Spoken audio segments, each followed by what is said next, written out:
much do you know about the FTX Let's situation? break it down for people that don't know about it. So let's do it. So FTX was this crypto exchange located out in the Bahamas, which is a great place to put your... Why do they do it in the Bahamas? Because it's unregulated. So the problem with doing stuff in the United States or, you know, something like Europe or something like that is you are subject to all these regulations which require you to be a little more careful. Oh, those are pesky.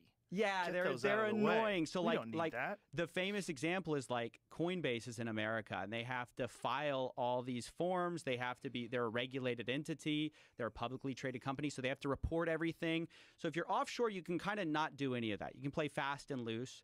And, you know, for some people, they think that's better. They can offer, let's say, like 100x leverage. Like you have $1, I'll let you trade with $100.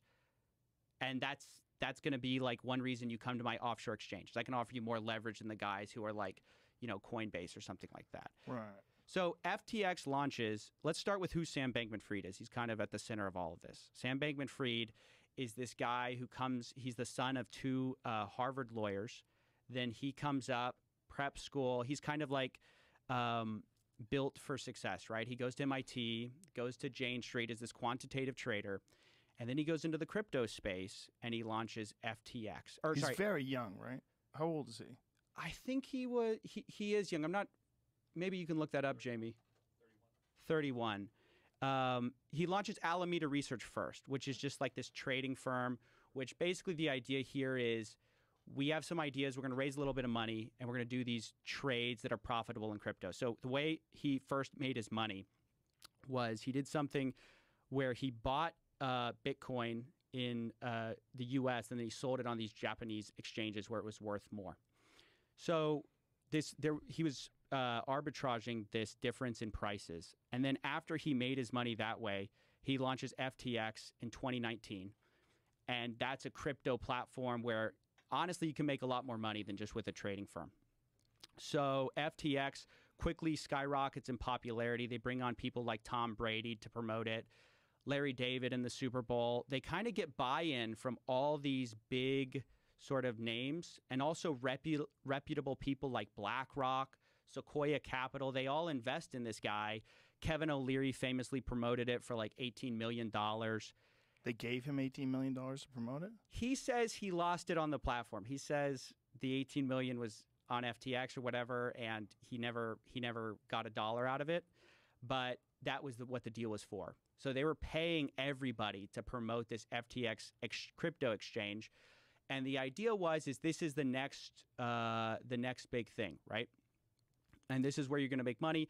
There was a lot of fear of missing out, or FOMO, in the markets at the time. You know, everyone thought, oh, cryptos, you have to get in now, right? Because if you get in now, you're going to make some money. And so people invested in FTX thinking that this is going to be a safe platform. This kid is smarter than everyone else. He's the son of Harvard lawyers. We just sort of can't lose.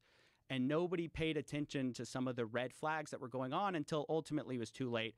It turns out he was pilfering FTX, the customer deposits, and was using it in Alameda Research, which was his trading firm, to try to make extra money, and he lost it. And so this is all because it's unregulated? Like if he was doing this, like Coinbase can't do this. Is that correct? Yeah, Coinbase is much more heavily scrutinized. They actually have to file with the SEC. They have to say what they have, where they're putting their money. They're subject to more regulation about like how they take care of customer deposits. One of the big things with FTX was they told people, hey, you put your money with us, we're not going to touch it. We're not going to move it. That's what FTX said in their terms of service. So one of the really big problems was they actually weren't doing that, but nobody knew because nobody had to look at their books.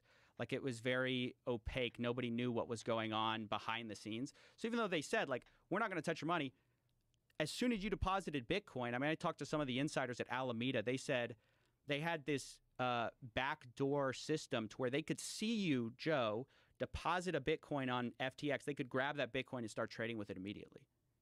Whoa.